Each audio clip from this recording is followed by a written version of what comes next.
मित्रांनो, जर मी तुम्हाला हा प्रश्न विचारला की तुमच्या आयुष्यातली एक गोष्ट कुठली आहे जी तुमच्यासाठी खूप जास्त प्रेशियस आहे, खूप जास्त महत्वाची आहे आणि ती जर तुमच्या हातातून निघून गेली ना तर परत मिळणार नाहीये, अजिबात रिन्यूएबल नाहीये, या प्रश्नाचं तुमच्याकडे काय उत्तर असेल? तर ऑब्व्हियसली आपल्या सगळ्यांसाठी अशी एकच गोष्ट आहे, ती म्हणजे आपला वेळ, जी की लिमिटेड आहे. एकदा जर आपल्या हातातून निघून गेली तर आपल्याला परत मिळणार नाहीये. आणि जगातली जी सगळी लोक आहेत ना त्यांच्यासाठी ती सेमच आहे. म्हणजे एका दिवसात प्रत्येकाला 24 तासच मिळणार आहेत. कुणीतरी खूप मोठा किंवा श्रीमंत आहे म्हणून त्याला 24 तासाच्या वरती 1 मिनिट मिळाला असं होत नाही. प्रत्येकासाठी ती लिमिटेडच आहे आणि त्याच कारणासाठी आपल्याला मिळालेल्या वेळेचं योग्य पद्धतीने व्यवस्थापन करणं, योग्य मॅनेजमेंट करून आपली लाईफ जास्तीत जास्त प्रोडक्टिव्ह बनवण्याचा प्रयत्न करणं, हॅपी बनवण्याचा प्रयत्न करणं, जास्तीत जास्त गोष्टी अवेलेबल असलेल्या वेळेमध्येच करण्याचा प्रयत्न करणं, ही गोष्ट आपल्यासाठी खूप जास्त गरजेची आहे. आणि म्हणूनच आजच्या व्हिडिओमध्ये अशा 7 हॅबिट्स मी तुम्हाला सांगणार आहे, ज्या हॅबिट्समुळे तुम्ही जास्तीत जास्त प्रोडक्टिव्ह बनवू शकता. Health, wealth, relationships, work, happiness या सगळ्या लेवलवरती सॅटिस्फॅक्टरी काम तुम्हाला करता येऊ शकतं.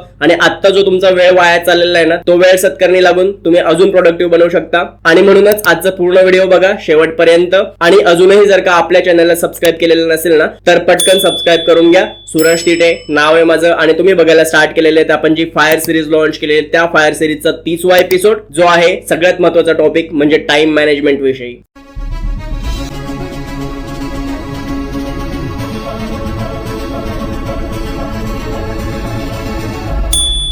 सगळ्यात पहिली हॅबिट जी आपला वेळ वाचवण्यासाठी किंबहुना वेळेचा जास्तीत जास्त सदुपयोग करण्यासाठी आपल्याला मदत करणार आहे ती म्हणजे गुगल कॅलेंडरचा वापर करायला शिका. गुगल कॅलेंडरचा वापर कसा करायचा आहे हे सांगण्याच्या आधी मी तुम्हाला एक थोडंसं एक्झाम्पल देतो. आपल्या सगळ्यांची लाईफ जी आहे ना ती आपण जोपर्यंत शाळेत होतो तोपर्यंत खूप चांगली होती असं तुम्हाला वाटत नाही का? कारण ना त्यावेळेस आपण जरी बनवलेलं नसलं ना तरी आपल्या आयुष्यामध्ये एक वेळापत्रक होतं. असं मला वाटतं की ते सगळ्यात महत्वाचं कारण होतं. आपली लाईफ ऑन ट्रॅक होती किंवा आपण जास्तीत जास्त आपल्या वेळेचा सदुपयोग करून घ्यायचो. आपण शाळेत पण जायचो ना तिथे एक वेळापत्रक असायचं की पहिला तास कुठला आहे, दुसरा कुठला आहे, तिसरा कुठला आहे आणि शेवटचा तास कुठला आहे. आणि त्या अकॉर्डिंगच आपण आपली बॅग मॅनेज करायचो. सगळ्या गोष्टींची तयारी आपण त्या अकॉर्डिंग करायचो. बरोबर, आपलं फिक्स असायचं की सकाळी 6 वाजता उठायचंय, 7 ते 9चं ट्युशन करायचंय, त्याच्यानंतर 10-11 वाजेपर्यंत अभ्यास करायचा आहे, 12 ते 6 शाळेत जायचं, शाळेतून आल्यानंतर परत अभ्यास करायचा किंवा व्हॉटएव्हर जे काय तुमचं असेल ते. त्यावेळेस ना आपण एका वेळापत्रकाच्या प्रमाणे वागत होतो आणि म्हणून आपली लाईफ ऑन ट्रॅक होती. पण कॉलेजला गेल्यानंतर आपल्यावरची रिस्ट्रिक्शन्स थोडीशी कमी झाली. लेक्चर करणं कंपल्सरी नसतं किंवा बंक केलं तरी शाळेत जसं कोणीतरी तुम्हाला बोलू शकत होतं तसं कोणी बोलत नसतं आणि तिथून आपल्या वेळेचं थोडंसं व्यवस्थापन बिघडायला स्टार्ट होतं आणि कदाचित लाईफचं व्यवस्थापन पण तिथेच बिघडतं असं मला वाटतं. आणि मे बी तुमचा सुद्धा सेम एक्सपिरियन्स असू शकतो. आणि मधली काही वर्ष कॉलेजची सोडली ना त्याच्यानंतर पुन्हा आपण जॉबला लागतो किंवा व्हॉटएव्हर तुम्ही जे काही काम करू शकत असाल ना तिथे पण तुम्ही तसं नाही करू शकत की एखाद्या दिवस इच्छा नाही झाली म्हणून बंक केला. इच्छा नसली तरी आपण कामावर जातो कारण त्या ठिकाणी आपला पेमेंट कट होणार आहे आपल्याला माहिती असतं. कॉलेजची काही वर्ष गेल्यानंतर पण आपण जॉब वगैरे करायला लागतो आणि तिथे पण आपल्या टाइमचं मिसमॅनेजमेंट तसंच चालू राहतं. फक्त वर्क टाइम जो असतो तो कंपल्सरी जावा लागतो इच्छा नसली तरी पण. आणि मग उरलेल्या वेळेस आपण काही करत नाही किंवा त्यातला ऑलमोस्ट टाइम आपला वेस्ट होत राहतो. तर मला असं वाटतं तुमची लाईफ आता पण जर ऑन ट्रॅक पाहिजे असेल किंवा तुमच्या वेळेचा जास्तीत जास्त उपयोग झाला पाहिजे असं तुम्हाला वाटत असेल ना तर तुम्हाला तुमच्या आयुष्यामध्ये एक वेळापत्रक ठरवणं गरजेचं आहे किंवा एक टाइम टेबल प्रत्येक गोष्टीचं असलं पाहिजे तुमच्याकडे. तरच तुम्ही वेळेचा चांगला उपयोग करू शकता, सदुपयोग करू शकता, योग्य कारणांसाठी तुमचा वेळ वापरला जाऊ शकतो. आणि तेच वेळापत्रक तुम्हाला वही किंवा पेन घेऊन लिहिण्याची गरज नाहीये कारण तुमच्या हातामध्ये मोबाईल आहे आणि त्या मोबाईल मध्ये सगळ्यात महत्वाचं सगळ्यात बेस्ट टूल आहे गुगल कॅलेंडर. तुम्हाला ते लिटरली रिमाइंड करून देतं की आता काय करायचंय. जे नोटिफिकेशन आता तुम्हाला डिस्टर्ब करतात ना तसेच नोटिफिकेशन कदाचित तुम्हाला उद्या जास्त प्रोडक्टिव्ह बनवू शकतात, जास्त हेल्पफुल ठरू शकतात. जर का समजा सगळ्या इम्पॉर्टंट गोष्टी तुम्ही गुगल कॅलेंडर मध्ये शेड्यूल करून ठेवल्या ना तर तुम्हाला तुमचा मोबाईल आणि तुमचं कॅलेंडर रिमाइंड करून देईल की तुला आता तुझ्या वेळेसोबत काय करायचं किंवा सगळ्यात इम्पॉर्टंट टास्क काय आहे आता तुझ्या समोर करण्यासाठी. आणि ते आपण कसं करू शकतो? गुगल कॅलेंडर मेंटेन करणं आणि ते फॉलो करणं ही एका दिवसात तर हॅबिट तयार होणार नाहीये. तर त्याच्यासाठी पण काही लेवल्स आहेत. मला असं वाटतं आपल्यापैकी बरेच जण 0 लेवलवरती आहेत आता. जर का समजा तुम्ही गुगल कॅलेंडर वापरत नाही आहात तुमच्या वेळेचं नियोजन करण्यासाठी तर तुम्हाला जर 0 वरून पहिल्या लेवलवर जायचं असेल ना तुमच्या ऍटलीस्ट इम्पॉर्टंट गोष्टी म्हणजे या आठवड्याभरामध्ये मला काही अपॉइंटमेंट्स आहेत का, कुठे डॉक्टरची अपॉइंटमेंट आहे का किंवा अजून कुठे जाणं गरजेचं आहे का, त्या गुगल कॅलेंडरला मेंटेन करायला स्टार्ट करा. आणि त्याच्यानंतर गुगल कॅलेंडर तुम्हाला रिमाइंडर देईल आणि त्यावेळेस त्या गोष्टी पूर्ण करायला स्टार्ट करा. ज्यावेळेस तुम्हाला important task on time according to calendar करायची सवय पडेल ना त्याच्यानंतर तुम्ही इंटेन्शनली अजून गोष्टी ऍड करू शकता सेकंड लेवलवरती. म्हणजे दुसऱ्या लेवलवरती समजा तुमचा उठायचा टाइम काय असला पाहिजे, तुमचा जिमचा टाइम किंवा एक्सरसाइजचा टाइम काय असला पाहिजे, तुम्हाला अजून एखादी ऍक्टिव्हिटी दिवसभरामध्ये करायची ऑफिस मधून आल्यानंतर ती ऍक्टिव्हिटी कधी करायची, तुमचा फॅमिली टाइम काय असला पाहिजे, जो फॅमिली सोबत क्वालिटी टाइम तुम्हाला स्पेंड करायचा आहे तो दिवसभरातला कुठला टाइम असला पाहिजे, या सर्व गोष्टी तुम्ही इंटेन्शनली कॅलेंडरला ऍड करायला स्टार्ट करू शकता. आणि तिसरी लेवल जी सगळ्यात महत्त्वाची आहे, तुम्ही डिसाईड करू शकता की तुमचा आयडियल डे कसा असायला पाहिजे आणि डेच्या नंतर आयडियल वीक कसं असायला पाहिजे. असं करत करत ना आपण लिटरली प्रत्येक दिवसाचं आणि आठवड्याचं वेळापत्रक आधीच बनवू शकतो गुगल कॅलेंडरच्या मदतीने. जस्ट इमॅजिन करा, बाकीच्या सगळ्या हॅबिट्स तुम्ही सोडून दिल्यात, ज्या पुढच्या मी 6 सांगणार आहे ना त्या लिटरली सोडून दिल्यात, आणि ही एक हॅबिट जरी तुम्ही फॉलो करायला स्टार्ट केल्यात तरी पण तुमच्या लाईफमध्ये किती मोठा फरक पडू शकेल, जो तुमचा आत्ता वेस्ट होतोय किंवा लक्षातच राहत नाही कधी काय करायचंय, कुठल्या वेळेला काय करायचंय, तुम्हाला जेव्हा जसं आठवलं तसं तुम्ही काहीतरी करताय. या सगळ्या गोष्टी किती वेल मॅनेज होऊ शकतील, किती तुमचा वेळ वाचू शकेल जर का तुम्ही गुगल कॅलेंडरचा जास्तीत जास्त इफेक्टिव्ह वापर करायला शिकलात तर. आता जरी तुम्ही स्टार्ट केलं गुगल कॅलेंडरवरती गोष्टी मेंटेन करायला आणि त्या स्टार्ट करायला, तरी पण अगदी पहिल्या काही महिन्यांमध्ये तुम्हाला ही गोष्ट जमणारच नाही की तुमचं कॅलेंडर जे डिझाईन केलेलं आहे तुम्ही त्याच पद्धतीने वागणं. रियालिटीमध्ये काहीतरी वेगळ्या गोष्टी घडतील, रियालिटीमध्ये अजून पण आपल्याला डिस्ट्रॅक्शन्स येत राहतील, काही गोष्टी घडतील, काही गोष्टी नाही घडणार, आणि हे असं होणार. स्टार्टिंगला या गोष्टीचं स्ट्रगल आपल्याला फेस करायला लागेल, पण हळूहळू जेव्हा तुम्ही प्रायोरिटी द्यायला शिकाल गोष्टींना, तुम्हाला समजायला लागेल की आता माझ्यासाठी काय करणं गरजेचं आहे. त्यानंतर तुमच्या मोबाईल मधलं जे गुगल कॅलेंडरवरती तुम्ही डिझाईन केलेलं आहे ना आणि तुमचं रिअल कॅलेंडर जे तुम्ही एक्झिक्यूट करताय त्याच्यामधलं, या दोन्हीमधला गॅप हळूहळू कमी व्हायला लागेल. आणि ज्या दिवशी तुमचा हा गॅप खूप कमी झालेला असेल, म्हणजे जे तुमच्या गुगल कॅलेंडरवरती आहे तेच तुम्ही रिअलिटीमध्ये करताय, ही वेळ जेव्हा येईल ना, म्हणजे मॅक्झिमम तेव्हा पण काय 100% असंच होईल ही गॅरंटी नाहीये. काही ना काहीतरी कुठेतरी मिस होणार आहे, काहीतरी अर्जंट काम आपल्याला मध्येच येणार आहेत, या सगळ्या गोष्टी आपली लाईफ आहे तर होणारच आहे. पण तरीही तुमच्या कॅलेंडर मधला आणि तुमच्या ऍक्च्युअल कॅलेंडर मधला जेव्हा गॅप कमी व्हायला लागेल ना, तेव्हा तुमची प्रोडक्टिव्हिटी वाढलेला असेल आणि या गोष्टीतून तुमचा खूप वेळ वाचू शकतो. खूप सारी मोठी माणसं जे मल्टिपल टास्क करत असतात, मल्टिपल गोष्टी करत असतात ना, त्या प्रत्येकाचं टाइम टेबल ऑलरेडी डिसाईड असतं. त्यांना माहिती असतं की मला आजच्या दिवसामध्ये कुठल्या वेळेला काय करायचंय, घरी गेल्यानंतर काय करायचंय, घरून यायच्या आधी काय करायचंय, वॉटेवर त्यांचं जे काय असेल ना ते ऑलरेडी फिक्स असतं. आणि या गोष्टीतून आपलं माइंड पण फ्री राहतं, म्हणजे लक्षात ठेवायची गरज पडत नाही की कधी काय करायचंय. ऑलरेडी कॅलेंडरला शेड्यूल आहे, कॅलेंडर आपल्याला आठवण करून देणार की तुला आता ही गोष्ट करायची, किंवा जस्ट आपल्याला जाऊन चेक करायचे की आजच्या दिवसामधल्या इम्पॉर्टंट टास्क काय आहेत. तुम्हाला जस्ट एक गार्बेज किंवा स्टोरेज नाही बनवायला लागत माइंडला की या सगळ्या गोष्टी लक्षात ठेवायच्या. त्यामुळे ही सगळ्यात पहिली आणि महत्त्वाची गोष्ट लक्षात ठेवा की गुगल कॅलेंडरचा इफेक्टिव्ह वापर करायला शिकायचं आपल्याला, जर का तुम्हाला तुमच्या वेळेचं व्यवस्थापन करायला स्टार्ट करायचं असेल आणि तुमचा वेळ वाचवायचा असेल तर. दुसरी हॅबिट, तुमची एनर्जी मॅनेज करायला शिका. म्हणजे बघा, आपण दिवसभरामध्ये ज्या काही गोष्टी करतो ना त्या आयदर तुम्हाला एनर्जी देत असतात किंवा तुमची एनर्जी ड्रेन करत असतात. म्हणजे आपण उदाहरण घेऊयात की मी हा व्हिडिओ बनवतोय, म्हणजे माझं काम करतोय, तर हा व्हिडिओ रेकॉर्ड करणं ही जी प्रोसेस आहे, हे जे काम आहे ना माझं, ते काम माझी एनर्जी ड्रेन करते की अजून मला एनर्जी देते हे मला चेक करायचंय. तर ऑब्व्हियसली हा व्हिडिओ रेकॉर्ड करणं आणि युट्यूबवरती रिलीज करणं ही गोष्ट मला एनर्जी देते, कारण ते मला करायला आवडतं. मी माझ्या इच्छेच्या विरुद्ध किंवा अगदीच काहीतरी निगेटिव्ह माइंडसेटनं किंवा निगेटिव्ह इमोशन सोबत हा व्हिडिओ रेकॉर्ड नाही करत आहे, आणि त्याच कारणामुळे माझं हे काम मला एनर्जी देते. तसंच मी दिवसभरामध्ये ज्या काही टास्क कंप्लीट करत असेल ना त्या आयदर माझ्यामधली एनर्जी ड्रेन करत असतील किंवा मग त्या उलट मला एनर्जी देत असतील. सकाळचं मॉर्निंग रुटीन असेल किंवा मग तुमचं ऑफिस वर्क वगैरे या सगळ्या गोष्टी असतील, तुम्ही जे काही करताय ना त्या सर्व गोष्टी तुम्हाला एनर्जी देतायत की तुमची एनर्जी ड्रेन करतायत, या गोष्टीवरती आपल्याला थोडासा वेळ देण्याची गरज आहे किंवा विचार करण्याची गरज आहे. आणि विचार केल्याच्या नंतर जेव्हा तुम्हाला लक्षात येईल ना की काही टास्क आहेत किंवा काही गोष्टी आहेत ज्या दिवसभरामध्ये मी करतोय त्या फक्त माझी एनर्जी ड्रेन करतात, बाकी काहीच नाही करत आहे, त्यांचा उपयोग पण नाही किंवा प्रोडक्टिव्ह पण नाही आहेत त्या, तर सगळ्यात पहिल्यांदा अशा सगळ्या गोष्टी आपल्याला रिमूव्ह करून टाकायच्यात. जसं तुमच्या मोबाईलचा यूज असेल किंवा असंच तुम्ही एखाद्या टपरीवरती थांबताय, 15-20 मिनिटं अर्धा तास वेस्ट करताय, वॉटेवर तुमच्या ज्या काही सवय असतील आणि तुम्ही तशा गोष्टी करत असाल ना तर त्या सगळ्यात पहिल्यांदा रिमूव्ह करायच्या तुम्हाला, आणि मग तो तुमचा वेळ वाचणार आहे जो तुम्ही प्रोडक्टिव्ह कामांसाठी वापर करू शकता. आता याचा अर्थ असा पण नाही की आपण आयुष्यामध्ये जे काही करतो ना ते 100% आपल्या मनाप्रमाणेच झालं पाहिजे. खूप वेळेस असं असतं की एखादी गोष्ट आपल्याला आपल्या मनाच्या विरुद्ध पण करायला लागू शकत असते. म्हणजे जर समजा तुम्ही नोकरी करताय आणि प्रोबेबली तुम्हाला ती नोकरी करायला आवडत नाही, पण तुम्हाला करावं लागतं कारण त्याच्यावरती तुमचं घर चाललेलं आहे, त्याच्यावरती तुमच्या सगळ्या गोष्टी चाललेल्या आहेत, तर या ठिकाणी तुम्ही म्हणाल की ही गोष्ट कशी रिमूव्ह करायची लाईफ मधनं, ते तर पॉसिबल नाहीये. तर या ठिकाणी तुम्हाला काय करायचंय, या ठिकाणी ना तुम्हाला माइंडसेट चेंज करायचा आहे. म्हणजे समजा जर मी तुम्हाला माझं स्वतःच उदाहरण दिलं,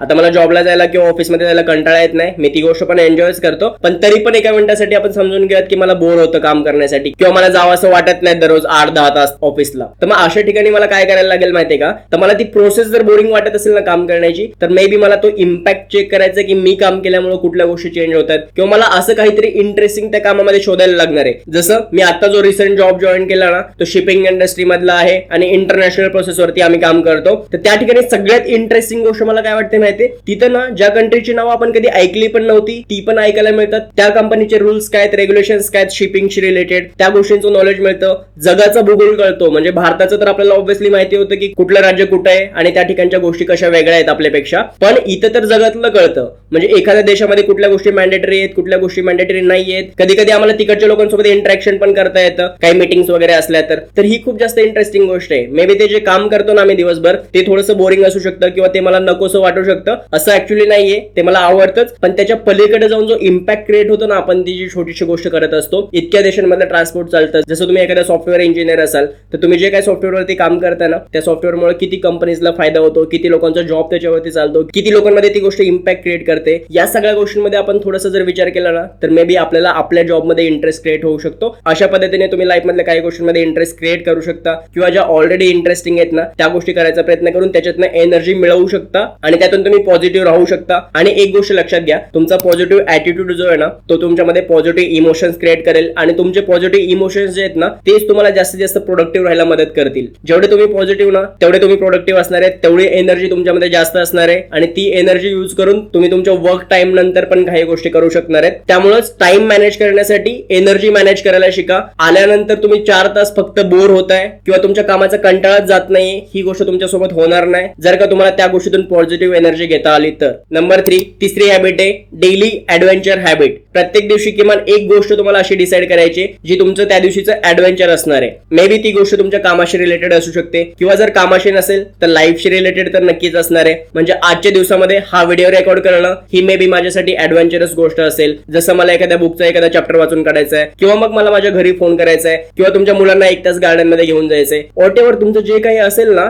त्या दिवशी तुम्हाला ती गोष्ट ठरवून घ्यायची. तुमच्या लाईफ मधल्या इम्पॉर्टंट गोष्टींशी रिलेटेड असेल किंवा तुमच्या कामाच्या बाबतीतली इम्पॉर्टंट गोष्ट असेल अशी 1 तास तरी दिवसभरामध्ये तुम्हाला इंटेन्शनली किंवा जाणीवपूर्वक करायची आहे. त्याच्यातनं जर तुम्ही दररोज हे काम करत राहाल ना तर 365 दिवसांच्या नंतर 365 गोष्टी तुम्ही इम्पॉर्टंट केलेल्या असतील ज्या तुम्ही इंटेन्शनली केल्यात, अदरवाईज कदाचित केल्या नसतात. तुम्ही टाइमपास केला असता किंवा इग्नोर केल्या असतात गोष्टी. तर जेव्हा तुम्ही ही गोष्ट रेग्युलरली करत राहाल ना ओव्हर द पिरियड त्यावेळेस बऱ्याचशा गोष्टी इंटेन्शनली करायला किंवा तुमची विल पॉवर स्ट्रॉंग करायला तुम्ही शिकाल आणि तुम्ही जी डेली एक ऍडव्हेंचर गोष्ट करणार आहेत ना त्या तुम्ही थोड्याशा वाढवून 2 किंवा 3 पर्यंत पण नेऊ शकता. जेव्हा तुम्हाला हॅबिट डेव्हलप होईल की एक गोष्ट तर आपण रेग्युलरली करतोय त्याच्यानंतर आपण डिसाईड करू शकतो की डेली 3 इम्पॉर्टंट टास्क काय आहेत. आजच्या दिवसामध्ये आपल्याला 3 इम्पॉर्टंट टास्क कुठल्या कंप्लीट करायचे आहेत. मग त्यानंतर समजा आपण असं कन्सिडर जरी केलं की एका तासाची एक टास्क आहे तर मग तुम्ही दिवसातले 3 तास युटिलाइज करताय योग्य कारणांसाठी, योग्य प्रोडक्टिव्ह रिझन्ससाठी. आयदर ती गोष्ट तुम्हाला हॅपीनेस देते, आयदर ती तुमच्या हेल्थशी रिलेटेड आहे, आयदर ती तुमच्या कामाशी रिलेटेड आहे किंवा मग ती तुमच्या रिलेशनशिप तरी इम्प्रूव्ह करते. या सगळ्या गोष्टींसाठी जेव्हा आपण टाइम द्यायला शिकतो किंवा तो टाइम योग्य प्रकारे युटिलाइज करायला शिकतो ना त्यावेळेस आपली ओव्हरऑल लाईफ इम्प्रूव्ह व्हायला स्टार्ट होईल. Habit number 4 the focus habit. कुठलंही इम्पॉर्टंट काम करताना ना आपण ते फोकस न करणं गरजेचं आहे. आणि आज आपल्या लाईफमध्ये इतके डिस्ट्रॅक्शन्स वाढलेत ना की काही ना काहीतरी गोष्ट मध्ये येते आणि आपण डिस्ट्रॅक्ट होतो आणि फोकस करू शकत नाही. हा प्रॉब्लेम आपल्या सगळ्यांसोबतच होतो. काही काळापूर्वी हॉर्वर्ड युनिव्हर्सिटीमध्ये एक रिसर्च झाला होता ज्याच्यामध्ये हा निष्कर्ष निघाला होता की प्रत्येक एम्प्लॉई जो एखाद्या इन्स्टिट्यूट मध्ये काम करतोय ना तो त्याच्या वर्क आवर्सच्या 22 ते 28% टाइम दररोज वेस्ट करतोय. म्हणजे एका महिन्यातले जवळपास 8 ते 10 दिवस वेस्ट होत आहेत आणि एका वर्षातले जवळपास 3 महिने वेस्ट होत आहेत वर्क टाइम मधला फक्त. आणि जर का 40 वर्षांचं करिअर असेल तर 10 वर्षांचं वर्किंग टाइम प्रत्येकाचा वेस्ट व्हायला लागलाय. आणि हीच गोष्ट आपण इंटेन्शनली किंवा विलिंगली अवॉइड करू शकतो. आपल्याला आता सगळ्यात जास्त डिस्टर्ब करणारी गोष्ट म्हणजे आपल्या हातामध्ये जो मोबाईल आहे ना एखादं व्हॉट्सअपचं किंवा इंस्टाग्रामचं नोटिफिकेशन आलं तर आपण 15-15 20-20 मिनिटं एका वेळेला त्याच्यावरती स्पेंड करतो आणि आपल्याला लक्षात येत नाही की एवढा टाइम आपला वेस्ट चाललाय. तर त्यासाठी आपण फोकस मोड ऑन करू शकतो. तुम्हाला जेव्हा काहीतरी इम्पॉर्टंट टास्क वरती काम करायचं ना त्यावेळेस तुम्ही ही गोष्ट मेक शुअर करू शकता की तुमच्या आजूबाजूला काही डिस्ट्रॅक्शन येणार नाहीत. तुम्ही एखाद्या वेगळ्या जागेमध्ये बसू शकता. जर का तुम्हाला आजूबाजूला डिस्टर्बन्स क्रिएट होणार असेल तर तुम्ही तुमचा फोन सायलेंट किंवा कम्प्लिटली फोकस मोड वरती करू शकता की ब्लिंक पण नाही होणार, एखादा नोटिफिकेशन पण येणार नाही त्याच्यावरती. अशा पद्धतीने आपल्याला ज्या काही इम्पॉर्टंट गोष्टी करायच्या आहेत ना त्यावेळेस आपल्याला त्या कम्प्लीट फोकसने करायला शिकणं गरजेचं आहे आणि हे विलिंगली होऊ शकतं. जर आपण ठरवलं ना की हा टाइम माझा फोकस टाइम आहे किंवा त्या वेळेमध्ये मला तीच गोष्ट करायची तर मग त्या वेळेमध्ये आपण जे काही डिस्टर्बन्सेस येऊ शकतात किंवा ज्या काही डिस्ट्रॅक्शन्स येऊ शकतात ना ते डिस्ट्रॅक्शन्स अवॉइड करू शकतो इंटेन्शनली. काही डिस्ट्रॅक्शन्स असतात जे कदाचित चांगले पण असतात. म्हणजे जर का समजा तुम्ही ऑफिसमध्ये 2-3 तासांसाठी कंटिन्यू काम केलंय आणि एखादा मित्र तुमच्याकडे आला 5 मिनिटं जर का त्याने गप्पा मारल्या तुमच्याशी तर ते डिस्ट्रॅक्शन्स कदाचित वेलकमिंग पण आहे कारण तुम्ही रिफ्रेश होणार आहेत, परत तुम्ही चांगल्या एनर्जीने काम करायला स्टार्ट करू शकता. किंवा समजा तुम्ही घरामध्ये काम करताय आणि तुमच्या घरामध्ये लहान मुलं वगैरे असतील किंवा मग तुमच्या फॅमिलीतलं कोणीतरी तुमच्याकडे आलं, तर मग तुम्हाला जो काही टाइमपास होणार आहे किंवा मग तुमचं काम तुम्हाला नंतर करायला लागू शकतं, ती गोष्ट तुम्ही थोडीशी केली पण पाहिजे, कारण आपण माणसं आणि ह्या सगळ्या गोष्टी आपल्यासाठी इम्पॉर्टंट आहेत. अगेन, कारण तुमची जी काही लहान मुलं असतील ना, ती काही वेळेपर्यंत तुमच्यासोबत खेळणार आहेत, त्याच्यानंतर ती त्यांच्या लाईफमध्ये बिझी होतील. तुम्हाला जरी इच्छा झाली तरी पण ते मोठे झाल्यानंतर तुमच्यासोबत खेळणार नाहीत. त्यामुळे तो तुमच्यासाठी टाइम इम्पॉर्टंट आहे. त्या काही गोष्टी त्या टाइम मध्ये झाल्या पाहिजेत. तर हे काही वेलकमिंग डिस्ट्रॅक्शन्स पण असतात. ऍज अ ह्युमन बिंग आपल्याला त्या गोष्टी ऍक्सेप्ट पण केल्या पाहिजेत, एन्जॉय पण केल्या पाहिजेत. पण त्याच्या पलीकडे ज्या काही गोष्टी आहेत ना, जे तुमचा प्रोडक्टिव्ह टाइम वेस्ट करतात, ते डिस्ट्रॅक्शन्स आपण विलिंगली अवॉइड केले पाहिजेत. आपण ती हॅबिट डेव्हलप केली पाहिजे की जेव्हा आपण एखादा इम्पॉर्टंट काम करतोय त्यावेळेस जे काही डिस्ट्रॅक्शन्स असतील ते आपण अवॉइड करू शकलो पाहिजे. Habit number 5, the rapid action habit. काही गोष्टी असतात ना ज्या लगेच तुम्ही करू शकता, म्हणजे त्याच्यासाठी खूप जास्त वेळ लागणार नाहीये, किंवा एखादी गोष्ट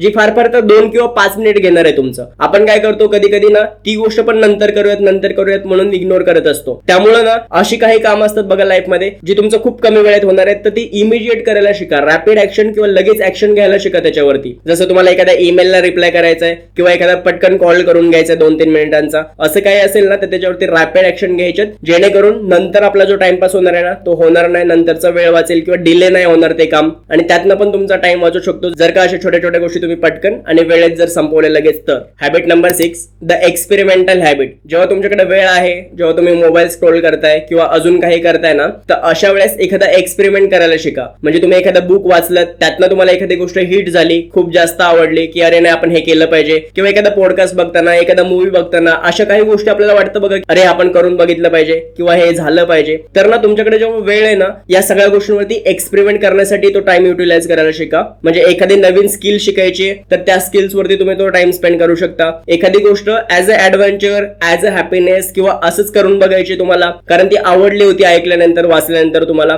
तर अशा गोष्टी या रिकाम्या वेळेमध्ये करण्याची हॅबिट डेव्हलप करून घ्या, जेणेकरून ना या सगळ्या एक्सपेरिमेंट्स मधून तुमचं नॉलेज वाढेल, तुमच्या स्किल्स वाढतील आणि तो तुमचा टाइम वेस्ट जाण्यापेक्षा काहीतरी कारणांसाठी युटिलाइज होईल किंवा प्रोडक्टिव्हिटी तुमची अशा पद्धतीने पण वाढू शकेल. आपल्याला ओव्हरऑल लाईफ मध्ये ग्रो करण्यासाठी पण ती गोष्ट हेल्प करू शकते. Habit number 7, the delegation habit. ही गोष्ट ना एकतर कोणी बिझनेस करत असेल किंवा मग जॉब पण करत असेल आणि मॅनेजमेंट लेवलवरती जॉब करत असेल तर त्यांच्यासाठी खूप जास्त उपयोगाची असू शकते. बऱ्याच वेळेस काय होतं माहितीये, सगळ्या गोष्टी आपल्यालाच करायच्या असतात आणि मग त्या सगळ्या गोष्टींसाठी आपल्याकडे वेळ पुरत नाही, आणि कधी कधी मग त्या अनप्रोडक्टिव्ह गोष्टी करण्याच्या नादामध्ये आपलं प्रोडक्टिव्ह काम किंवा महत्वाचं काम राहून जातं बाजूला. तर अशा वेळेस तो टाइम मॅनेज करण्यासाठी ना काही गोष्टी डेलिगेट करायला आपण शिकल्या पाहिजेत. म्हणजे आपल्या सबऑर्डिनेट्सला किंवा मग आपल्या कलिग्स कडनं वगैरे त्या गोष्टी करून घेणं पॉसिबल असेल ना, तर आपण ते केलं पाहिजे, कारण आपला वेळ त्याच्यासाठी वाया चाललेला आहे किंवा आपल्याकडे जो वेळ आहे ना त्या गोष्टीमध्ये आपण अजून जास्त इम्पॉर्टंट कामं करू शकतो. हीच गोष्ट आपण आपल्या पर्सनल लाईफ मध्ये पण अप्लाय करू शकतो. काही गोष्टी ज्या आपल्या टाइम साठी वर्थ नाहीयेत किंवा आपण त्याच्यापेक्षा जास्त बेटर किंवा इम्पॉर्टंट किंवा वर्दी काहीतरी करू शकत असू, तर मग काही गोष्टी आपण डेलिगेट करू शकतो किंवा मग इतरांकडून त्या करून घेऊ शकतो आणि त्यातून पण आपला टाइम वाचू शकतो, जो आपण अजून प्रोडक्टिव्ह गोष्टींवरती, अजून महत्वाच्या गोष्टींवरती स्पेंड करू शकतो. स्पेशली बिझनेसमॅन वगैरे लोक तुम्हाला ही गोष्ट नेहमी करताना दिसतील की एका गोष्टीमध्ये ते एक्सपर्ट झाले, त्यानंतर त्याच्यापेक्षा जास्त इम्पॉर्टंट गोष्ट काय आहे हीच गोष्ट ते करण्याचा प्रयत्न करतात आणि बाकी ज्या लेस इम्पॉर्टंट गोष्टी आहेत किंवा दुसऱ्या कोणाकडनं तरी केल्या जाऊ शकतात ते नेहमी डेलिगेट करतात वर्क, आणि या पद्धतीने ते त्यांचा टाइम वाचवू शकतात किंवा जास्त प्रोडक्टिव्ह गोष्टींसाठी त्यांचा टाइम यूज केला जाऊ शकतो. तर या 7 हॅबिट्स होत्या ज्या आपण स्वतःमध्ये डेव्हलप केल्या पाहिजे. जर आपल्याला आपला वेळ वाचवायचा असेल, वेळेचं योग्य नियोजन करायचं असेल, जास्तीत जास्त प्रोडक्टिव्ह व्हायचं असेल तर बघा बऱ्याच वेळेस ना आपल्याला लोक विचारतात की एखादी गोष्ट करण्यासाठी टाइम नाहीये, तो टाइम कुठून आणू? तर ऍक्च्युअली टाइम मिळण्यापेक्षा जास्त ना जर ती गोष्ट करण्यात त्याला आनंद मिळत असेल ना तर ऑब्व्हियसली तो टाइम काढून घेईल ती गोष्ट करण्यासाठी. आणि या 7 हॅबिट्स तुम्हाला तसं करण्यासाठी मदत करू शकतात. जी गोष्ट तुमच्यासाठी जास्त इम्पॉर्टंट आहे, जी गोष्ट तुम्हाला एनर्जी देते, हॅपीनेस देते, ती गोष्ट करा. जास्तीत जास्त प्रोडक्टिव्ह होण्याचा प्रयत्न करा. सो हा व्हिडिओ आवडला असेल ना तर व्हिडिओ लाईक करा. अजूनही तुमचे काही प्रश्न असतील तर खाली कमेंट करून विचारायला विसरू नका, आणि हा व्हिडिओ तुमच्या सगळ्या मित्रांसोबत शेअर करा जे टाइम मॅनेजमेंट सोबत स्ट्रगल करतायत. अशाच इम्पॉर्टंट व्हिडिओसाठी आपल्या चॅनलला सबस्क्राईब करायला विसरू नका. आपण भेटूयात पुन्हा पुढच्या व्हिडिओमध्ये. तोपर्यंत आपली आणि आपल्या सगळ्या माणसांची काळजी घ्या. This is Suresh Thite signing of.